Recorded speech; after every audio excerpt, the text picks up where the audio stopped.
российских военнослужащих подразделений здесь не было и нет. У нас вот напротив стояли россияне, все хорошие хлопцы. А мы нашли там людей.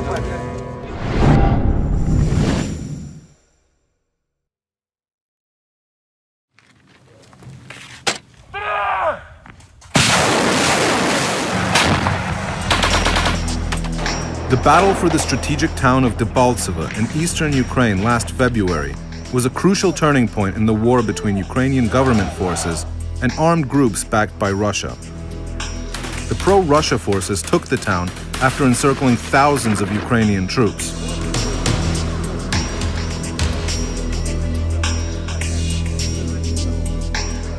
But almost immediately after the Ukrainian defeat, reports started surfacing that it was regular Russian army units that made the victory possible, and that local Ukrainian separatists couldn't have done it alone.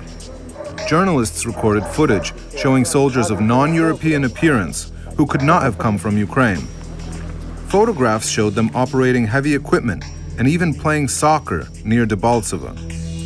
But Russian officials have consistently denied their country's involvement in Ukraine. Говорим прямо и определенно. Российских войск на Украине нет.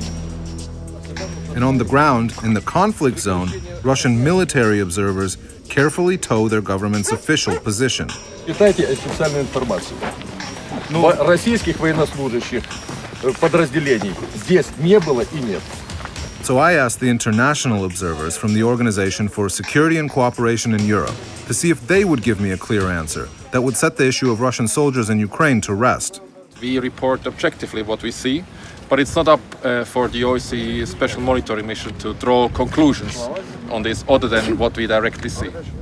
Yeah, but my question was very simple. Are the Russians actively participating in the fighting with their active service member? Have you observed that through your observers? You've got more people here than anybody else. You should be able to answer a question like that. Well, I gave you already a very straightforward answer, that we have reported that we have seen uniformed men wearing the insignia of the Russian Federation. But to make a conclusion or to draw a conclusion that these uniform carriers are actually servicemen from another country is not for me to conclude. Even the international observers didn't want to make any real conclusions. Elliot Higgins is a renowned citizen journalist who's made a name for himself using photographs freely available online to pinpoint the exact location of militants everywhere from Syria to Siberia. I asked him to help me find Russian troops in Ukraine. This is one of the companies that they've been tracking. We've been trying to figure out exactly why they have white armbands.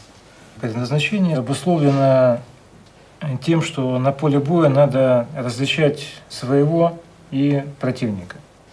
Higgins is currently working with an American think tank called the Atlantic Council to produce a report that shows that anyone with an internet connection can prove for themselves that Russia has fought in Ukraine. I met him in Kiev during one of his research trips. For the core of this report, we're using open source and social media investigation, which means looking at things that are posted online. For example, we've got soldiers who are posting videos and photographs of themselves, both inside Russia and Ukraine. We've images of military vehicles that are appearing in Russia and then Ukraine, vehicles that are unique to Russia that have been turning up in Ukraine time and time again. But what's great about open source information is anyone, from their own home can actually go and see and try to piece together the actual truth rather than relying on propaganda. In my mind, there's no doubt that there's evidence of Russia's involvement in Ukraine. We're talking about artillery attacks from Russia into Ukraine, supporting Russian vehicles going into Ukraine, and Russian troops going into Ukraine. We decided to test the report's methodology by looking into the background of a fighter named Bato Dambayev, an ethnic Buryat from Siberia, whose unit on the Mongolian border was said to have been sent to fight in Debальцево in eastern Ukraine. He seemed like a good target because he was very active on Russian social networks. So this is the profile page of Bato Dambayev on vk.com, which is a popular social network in Russia. And he's got photographs here going back to the year 2013 showing him in his home region, the Buryat Republic in Siberia. Here he's got an album called Army, picture of himself in his Russian army uniform. Here he is with some of his buddies at the base, and here he is taking yet another selfie with a Russian flag patch on his arm. This was posted on the 20th of January, 2015. In other words, just a few weeks before the crucial battle in Debálceve. But where was it taken? The only way to know for sure was to try to find the spot myself.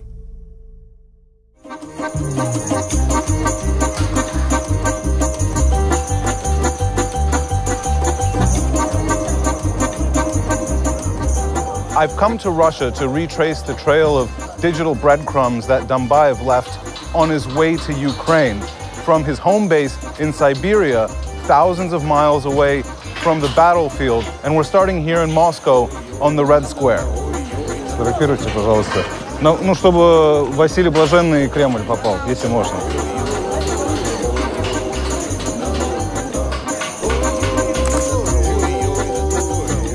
Like so many other Russian soldiers, Dambayev has posted dozens of photographs of himself online.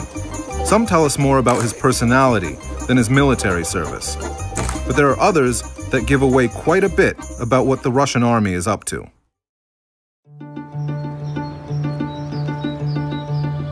My first stop was 700 miles south, where we believed some of Dambayev's photos in uniform were taken.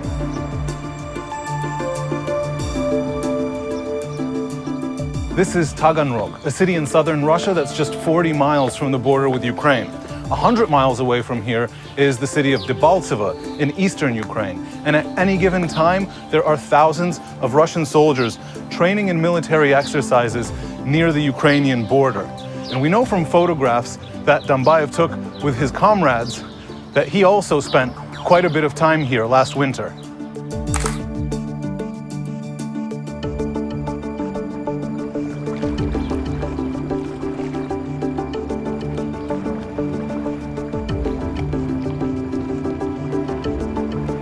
The trip to Taganrog was probably just a bit of R&R on the weekend between drills because most of the other photographs are taken in places that are harder to geolocate, like inside tanks or in the middle of open fields. But this is another picture that they took next to a monument, probably during their break.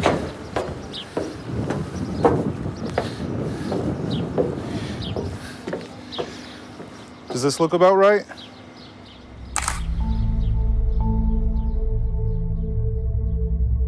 So the photo with the Russian flag patch was taken here in Russia, a pretty good indication Dambayev is an active member of the Russian army.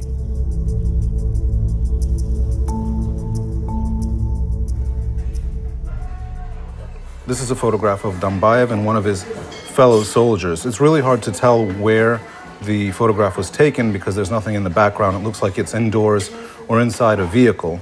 But lucky for us, the soldier who posted it didn't turn off his location settings. So when you click on the map, you can see exactly where he uploaded it from. When you zoom out, it's in the middle of a field not far from the Ukrainian border.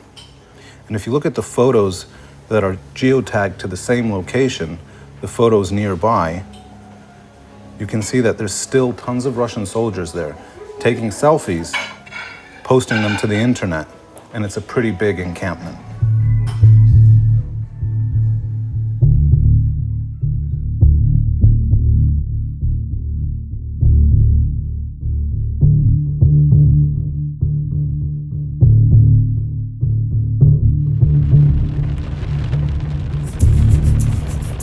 With just a geotagged photo, we headed down a dirt road to see where it would lead us.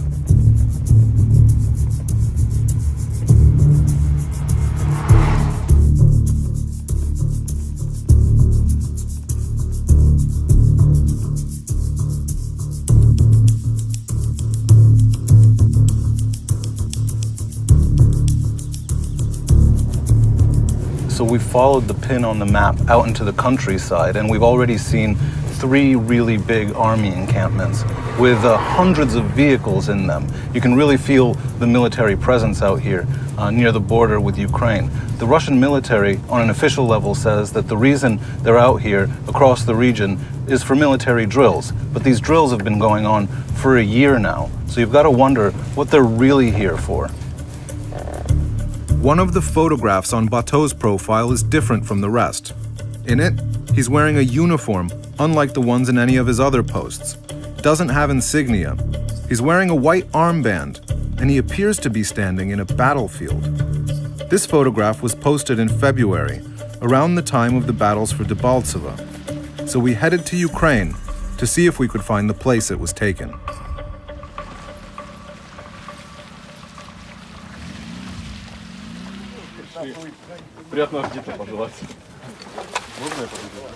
This is the side of the conflict that the de facto authorities want you to see. Units like this one, made up of volunteers both from Ukraine as well as from Russia, but who aren't members of the Russian military. But when the going gets tough, and units like this one can't handle the fighting alone, we've seen a pattern has developed over the course of this war where actual Russian military are sent in from across the border. And we know that from social media posts that the soldiers have been making themselves.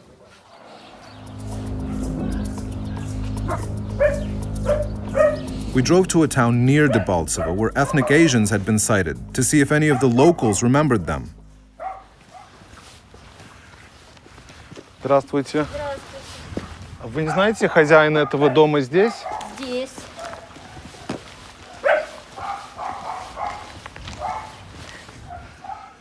И что случилось здесь?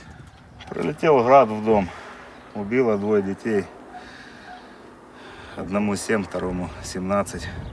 То есть 16 только исполнилось. Это в феврале было дело? Да, 18 числа. Нам зашли танки сюда. Первый день зашел ДНР. А кто вот это потом зашел, мы не знаем. Потому что нас всех начали отсюда тупо эвакуировать. Неделю, можно сказать, даже не пускали сюда. А когда все люди начали домой ехать, нету ничего. В домах все поуходило. А как вы определяете, танк чей? ДНРовский или российский или украинский? А как мы можем определить, если с ДНР зашли с белыми полосочками? С белыми ленточками? Да. У вас тоже вытягивали из дома что-то? Ну, лазили. Соседка была, пришли, ну, там была водка, меня в подвале бабушки готовила. Ни одной. Ну, то хер с ним, с той водкой. Хай пьют, падают. Заходила соседка, а ополченец там был этот, ну, не русский, казах. Говорят, как казахи тут орудуют. Говорит, узкоглазый. Люда, ну расскажи, я казах тут лазил. Казах чи кто?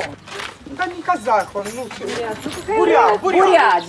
А как он выглядел? Ну, такой скопленный. Не надо меня снимать. Вот это первые, которые зашли, ДНР, или потом, когда россияне зашли? Нет. Это уже были или 3-я смена, или какая. А там же не только россияне, тут и наши были. Вот первые зашли, то... А россияне это те, которые с танками приехали? Я не знаю, какие. У нас вот напротив стояли россияне, все хорошие хлопцы. Я же говорю, у меня вот эти наши быдлы донецкие украли 200 рублей с документами, последние, что были. А как себя россияне вели? Да вообще молодцы, они нас кормили. А как вы думаете, ДНР мог бы тут победить без их помощи, если бы они не приехали? Если бы россияне не приехали, мне кажется, нет. Нет. For me, what these women have just told us really corroborates the photographs and proves that there were Russian servicemen here, because they actually made a distinction between the Donetsk People's Republic fighters and the Russian soldiers, who they said were much better behaved. But we still needed to find the exact spot where this photo had been taken. So from the photograph, we know that Dambayev was standing on what looks to be like a Ukrainian checkpoint that they'd just taken over. And in the background, we can see some houses with green fences. There's a lot of buildings with green paint on them in this area. We have to find the right one.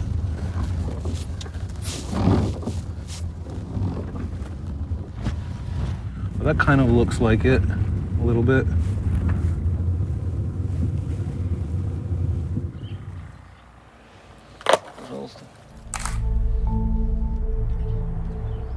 This is the exact spot where an ethnic Asian-looking soldier had his selfie taken in mid-February. He then put that photograph up on a Russian social networking site, and that's why we know that he's a serving officer in the Russian Federation's army, because older posts on his profile page show him photographed back home in Russia at his military base.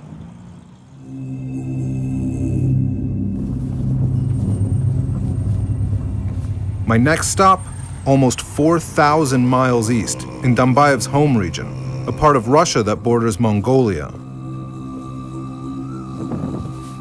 This is Ulan-Ude, the capital of Buryatia in Siberia. And I think that Dambayev is actually in this city right now because this very morning he posted a photograph with his son at this spot.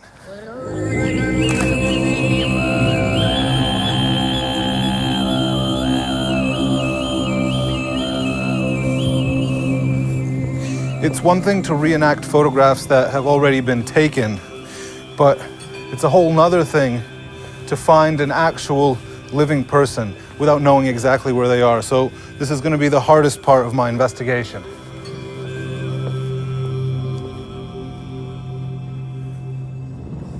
We were able to pinpoint the area Dambayev lives in from some of the photographs he posted.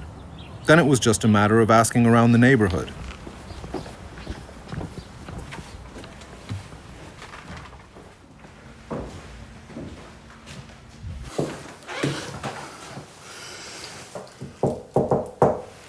Мы ищем Бато Дамбаева. Здравствуйте. Мы делаем фильм «Герои Новороссии», ищем Бато Дамбаева. Бато Дамбаева? Бато здесь живет? Нет его. А когда он будет? Не знаю даже. К родителям уехал. А, понятно. На этой неделе будет? С ним лучше связаться.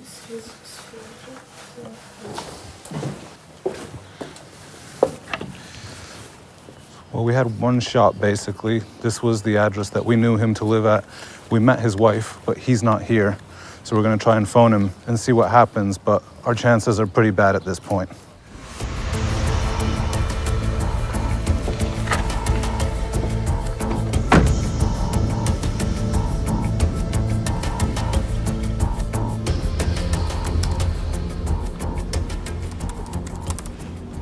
So we've got to let Dambayev know what we're actually doing, tell him about our investigation, to give him the right of reply. So what I'm going to do is create a profile on the vk.com social network, upload the photographs I've been taking of myself and the identical photographs, the original ones that he did.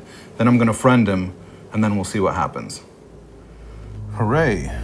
I now have my very own VK profile. This is Bato's page as it looks currently, and he still lists his military unit as this one in the city of Kyakhta from 2012 to 2016, so he's still serving. Okay, so should I add him to friends?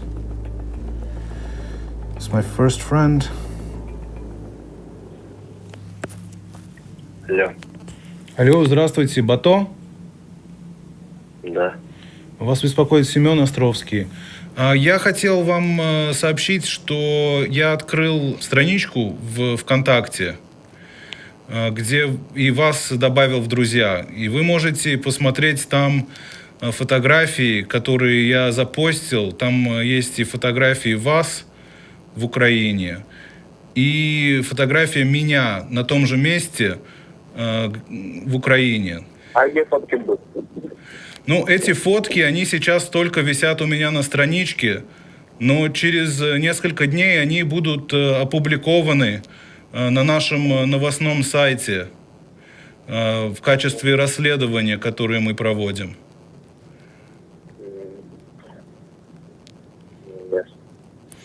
Если у вас есть возможность посмотреть эту фотографию, я думаю, она очень убедительная, потому что в ней я стою на том же блокпосту в Углегорске, в той же позиции, как и вы. Хорошо, посмотрю фото. Посмотрите и скажите мне, каким образом вы попали вот в тот раз в Углегорск на блокпост? Не знаю, посмотрю, может, ошибаться там. Может, другая фотка. Ну, очень трудно ошибаться в ней, как бы, я там был. Да, я говорю, там не был, может, путаете там. Ну, может быть, вам просто сказали, что надо так говорить? Нет. Если я там не был, как могу такое сказать? Ну, взгляните на фотографию, потом перезвоните мне, если что. Хорошо, спасибо. Не за что. Well, basically, we've told him what's up, we've given him the chance to respond, and now it's up to him. After less than 5 minutes, we saw that Dambayev was active on the website and called back. Алло, это еще раз я. Угу.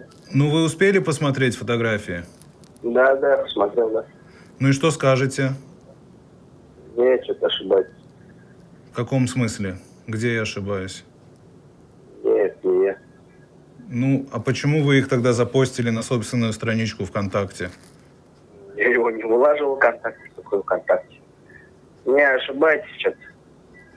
Как не вылаживали? А я их где взял, по-вашему? Я не знаю, вы откуда взяли. Я вам говорю, откуда я взял. Я взял с вашей странички ВКонтакте. Ну, не знаю, откуда вы взяли. Я не заезжал. Ну, ладно, хорошо. до свидания. Всего доброго.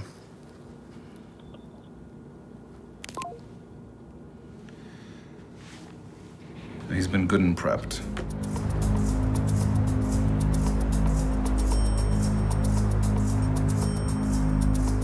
I didn't manage to meet Bato Dambayev, but I got him on the phone and I talked to his wife. So I was able to confirm that he's a real person who's been posting all of this stuff online about himself and how he got from here in Siberia all the way to eastern Ukraine. I also found out a lot of other information, like who his brothers and sisters are and where he lives. And the most important bit of information I got was that he's a contract soldier with the Russian army up until the year 2016. So this just goes to show how difficult it is for any government, including Russia's, to try to keep anything secret from pretty much anyone in the modern world. The Russian government is trying to portray the war in Ukraine as a civil war between good Ukrainians who want to join Russia and bad Ukrainian nationalists who don't. But the reality of the situation is that the conflict is being artificially fueled, not just with arms, but with actual troops sent by Moscow in a bid to prevent Ukraine from integrating with the Western world. And it's Russian soldiers who are posting the proof online themselves.